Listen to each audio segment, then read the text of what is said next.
Hey, Remar nurses. Good morning. Good morning. Good morning. It is an early 4 a.m. morning right now here in Kizzy. We actually took a 3-hour drive from Kasumu today. I had a wonderful NCLEX review class there, and we got to visit a local Adventist conference and talk to some of the executives there at a church conference, which was really nice after the class. But I mean, I'm just telling you, I'm having such an amazing time here in Kenya helping the nurses just get information. And actually there was a group of nurses from Uganda. So shout out to the nurses that came from Uganda to Kenya to come to that NCLEX review session. And I'm telling you, if you are in the process of taking NCLEX, two things. Number one, you're not alone. You're not alone. There are many people who are also on this journey that are excited to get into the field of nursing and know that once you have your USRN, it will not only change your life, but the life of your family, the life of your community, the life of even those who will come later because of the systems and the estates and the programs that you will build. And so what an amazing opportunity to have in front of you. Now, is it going to be easy to pass NCLEX? I wish I could say, oh, it's just easy. Just do this 1, 2 things. No, it is a huge challenge. It is a huge challenge no matter where you are, because you are expected to discipline yourself. You are expected to have an intense focus on the body, on diseases, on medications. You are learning a new language of pharmacology. There are certain things that you're doing that will separate you from the rest of the population. And whenever you are in a mission to be different, to be separate, oh man, it requires some hard work. So just be encouraged along the way, as you understand NCLEX to be a temporary barrier to you getting into your profession of nursing. So be encouraged by the fact that this is not a long journey. It's a hard one, but it's not long. So yeah, today is Winning Wednesday. Congratulations to all who are passing the NCLEX. You are submitting your testimonial videos. Mark and I just watched a great testimonial video, actually from a nurse that had just tested in Nairobi, and she passed her NCLEX exam. So we'll probably be posting that soon. But I'm just really encouraged and strengthened by the nurses today and the nurses yesterday in Kasumu. They came out. They were such a great group of nurses, like just encouraging each other, clapping, and just like, we're going to do this. We are already in America. We are already there. And that kind of determination it's infectious. It makes you want to have it too. So we are endeavoring today to talk about this very important topic, air embolism. This is one of those topics that is considered an emergent situation, an emergent condition, but there's a reason why NCLEX puts air embolisms on the exam. Do you know what it is? Well, I'm going to tell you in a second, but first, don't forget, for NCLEX Scary Topics. It is happening on this month, October 28th and 29th at 8 p.m. Eastern Time. Will you join me? You can do so by signing up at remarnurse.com/scary. And let me tell you something about Scary Topics. Scary Topics is a free NCLEX event. So you don't have to pay for anything. All you have to do is show up to Scary Topics. Don't be scared. Show up for Scary Topics, and we're going to make sure that if you're testing in November, December, or January, that you will be in a great position. Some people even use Scary Topics if they've been slacking off. If you know you've been slacking and not studying, kickstart your new study routine off with scary topics. Okay. So we will be releasing the workbook for this very shortly. It will go out to all of those who signed up. So please do so. remarners.com/scary topics. One of my favorite events to do. We are gearing up towards the final months of 2024. So we have some pretty cool events that we do. So going back to our topic on today, air embolism. Air embolism is to be studied because even though air embolism is happening for a specific reason, like a patient is in a certain situation in order for them to have an air embolism, the majority of the time, if you're reading about patients who had air embolisms, guess where they get them? You don't get an air embolism at home. You don't get an air embolism at work. You get an air embolism in the hospital. More than likely, you're getting an air embolism because a nurse or another healthcare practitioner has put their patient in a situation. And, the thing about air embolisms, and this is very near and dear to my heart because I know that there are some things that are really preventable for patients. And they happen and they can cause fatal incidents because of lack of skill or lack of knowledge by whoever is taking care of them. So, air embolisms are wholly preventable, and they are the second most preventable acute situations that happen to patients in the hospital. So, even though it's rare, it's actually quite common at the same time, if that makes sense. A lot of air embolisms are not even detected. Patients don't even know that they have them. Okay. What is the first preventable? Does anybody know what is the first most common preventable incident, negative incident that happens to patients in the hospital? This is the most common, but just like air embolism, it can be prevented. It should never happen. It should never happen, but it does happen. Anybody know what it is? It is, what did you say? Do you have a guess, Mark? You got two guesses? Okay, Mark has two guesses. What are your two guesses? Oxygen dependency.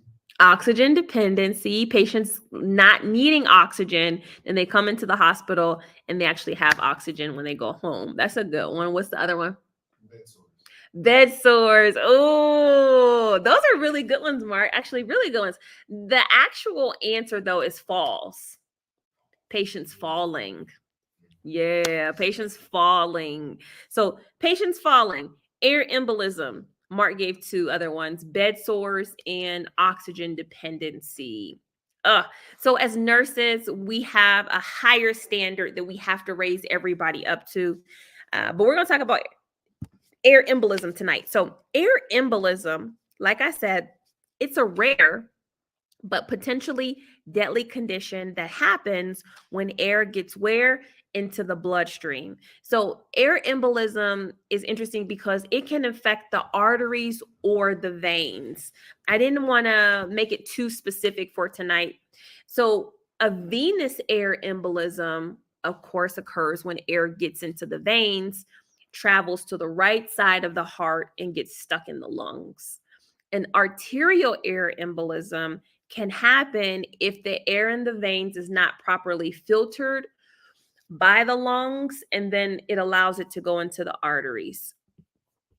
So when you talk about air embolism, whether it's venous or arterial, if you are having a patient and they're having respiratory issues, then we are expecting it to be a venous air embolism. Because remember, if we go back, the venous air embolism, they travel to the right side of the heart, they get stuck in the lungs. Whereas arterial air embolisms, these cause the neurological problems where we find that the brain is affected by this air pocket, okay, in the arteries. How does it happen? Air embolisms happen when there is essentially a direct connection between a source of air and the bloodstream. So this allows that air pressure to enter into the blood. Now, there are causes of this is surgery, trauma. This is probably the most common vascular intervention. So central lines, peripheral lines, TPN, barotrauma, and diving. Actually, people who dive, deep sea dive, um, because they are under a different atmospheric pressure, they come in contact with different gases. If they do not follow the proper diving techniques, when they return to the surface, they can have put themselves at risk for an air embolism, right? An air embolism. So this is very near and dear to me because my husband loves to dive, and so he had to get a license. He had to get certified in order to do it appropriately. So this is a critical care condition, of course. What is the presentation? Well, we have presentation based on risk and presentation based on actually having an air embolism. So risk for critical care, confusion, lightheadedness, anxiety, unresponsiveness, cardiac arrest at the time of air embolism. And these are really important because a patient can have an air embolism or air can enter into the vascular space and the patient not know it at all. Did you know that?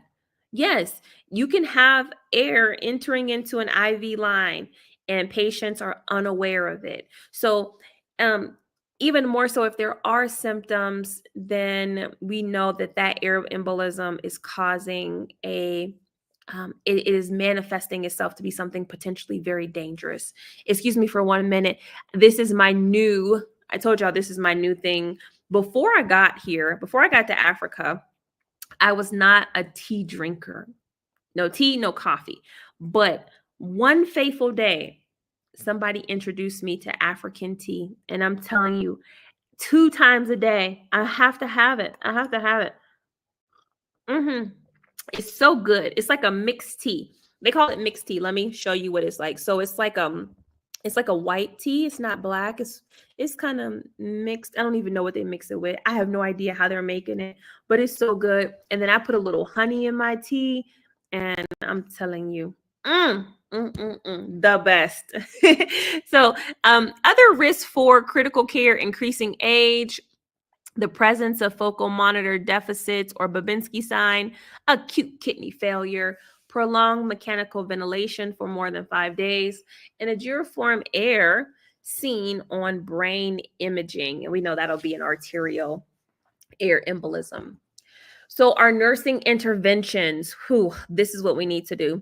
Maintain a closed catheter system using a lure lock system. Lure lock systems are very much so popular now because what you have is when you have your catheter, you screw the lure lock into place. So it helps to prevent air from getting into the tubing of your patient. Valsalva maneuvers, mechanical lung inflations, sterile occlusive dressings, a drip chamber that's 1/3 to half filled, and priming IV tubing. Yes, these are all things that we want to do to prevent an air embolism.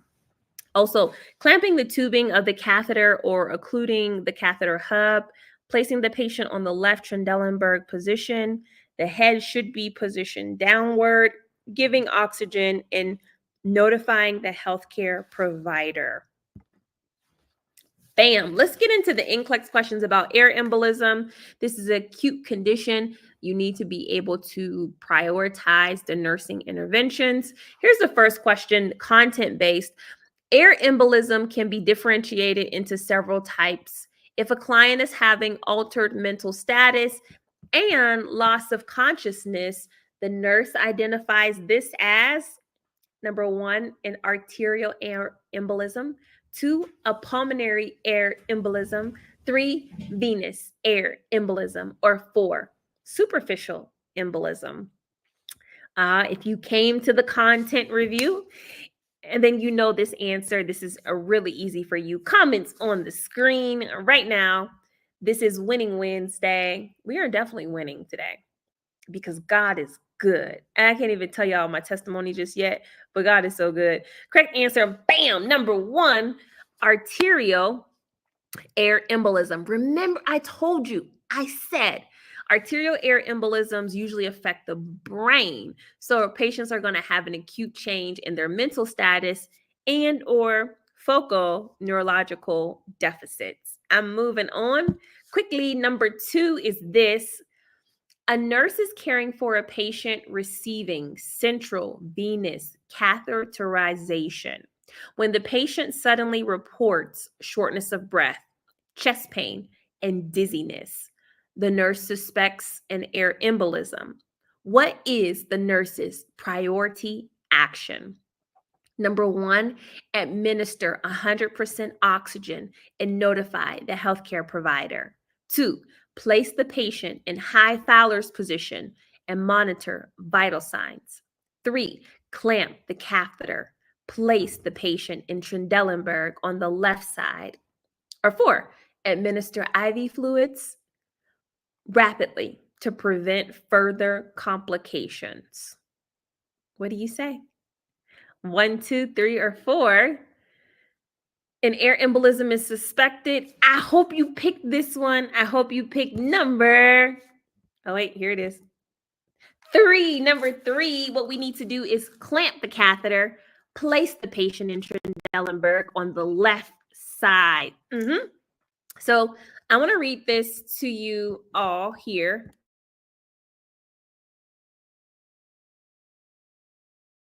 The priority in managing a suspected air embolism is to prevent further air entry, sorry, and trap in the air. I'm so sorry, guys. Sorry. I'm working day and night. No, I'm in class all day. This is me. This is part of my process. I just have to talk about it because it's therapeutic. But I'm in class all day. And then I travel to the next city and I come in and I eat dinner and I prepare for the next class, which is the class in America.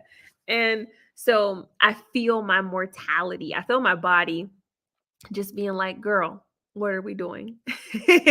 Well, we got to keep grinding. This is the grind. And I love it. I love it. So, all right, let me read this again. The priority in managing a suspected air embolism is to prevent further air entry and trap the air in the right side of the heart to reduce the risk of it traveling to 2 places, either the lungs or the brain. So we want to trap it. So by clamping the catheter, the nurse stops additional air from entering the Trendelenburg position, all right, on the left side. This is important. Helps prevent the air bubble from moving into the pulmonary or arterial spaces. Okay. Question number 3. You have a 4-year-old child with a central venous catheter begins to show signs of an air embolism, including sudden shortness of breath and cyanosis. After placing the child in the appropriate position, what's the nurse's next priority? So the position is already there. So now what do you do? Is it number 1, administer IV fluids to increase the venous pressure? 2, disconnect the central venous catheter to stop the flow of air. 3, administer 100% oxygen via a non-rebreather mask. Or 4, call the healthcare provider for orders to perform a chest x-ray. What are we going to do in this situation? What are we going to do in this situation? Okay. This is a good one. Prioritization after you go ahead and put the child in the right position, then you must, out of the choices here, number 3, administering 100% oxygen via a non-rebreather mask. So After the positioning the child from the choices that we're giving, the next priority is administer 100% oxygen to reduce the size of the air embolism and improve oxygenation. So monitoring oxygen saturation ensures the child is receiving, of course, adequate oxygen and helps track their respiratory status. Okay. I think I have one more question. Oh, no, I don't. Okay. So I have 4 out of 5. Okay. So 4, question number 4. Here's this one. What do we have? The nurse notices respiratory distress. O2 saturation is 87% and coughing in a client with TPN. What is the initial action the nurse will do? Okay, so is it number 1, provide oxygen supplementation, 2, shift position to left Trendelenburg position, 3, clamp the catheter, or 4, call the healthcare provider? So here, instead of grouping them together, everything is separate. What do you do first? What's the first thing you do? Is it provide oxygen, shift the position, clamp the catheter, or call the doctor? This is a good priority. Prioritization, you have to get these right on your NCLEX exam because this is the management of care type of nurse you're going to be. Correct answer number 4, pow, clamp the catheter. In suspected air embolisms and TPN, this is the first thing that you want to do. Always ensure all the connections are clamped and closed. All right, as this is the source of an air embolism. So that's the priority first. Moving on, I have one more question here. It is, the nurse is caring for a client with peripheral IV. In order to prevent air embolism, the nurse ensures that, number 1, the drip chamber is always 1/3 to 1/2 filled. 2, patency is checked by doing port flushes every 8 hours. 3, the IV clamp remains open when changing IV fluids. Or 4, allow IV connections to be loose for easy access. What do we say? This one should be pretty straightforward because this is the safety in general when you're working with an intravenous line for a patient when it's peripheral. So by reason of the majority vote, the correct answer is absolutely going to be number 1. Okay, as long as that drip chamber is filled, then that is going to prevent air from getting into your patient's tubing because there's always going to be fluid there. So we want to make sure that the drip chamber is 1/3 to 1/2 filled. Okay, Winning Wednesday has been served. Winning Wednesday has been served. We reviewed the principles and important points of air embolism. And like I said, you don't have to study for years and years for this test, but you do have to get into a system that is going to take you from point A to point B. And of course, I like to suggest always my system, the Remar V2 platform will do just that for you.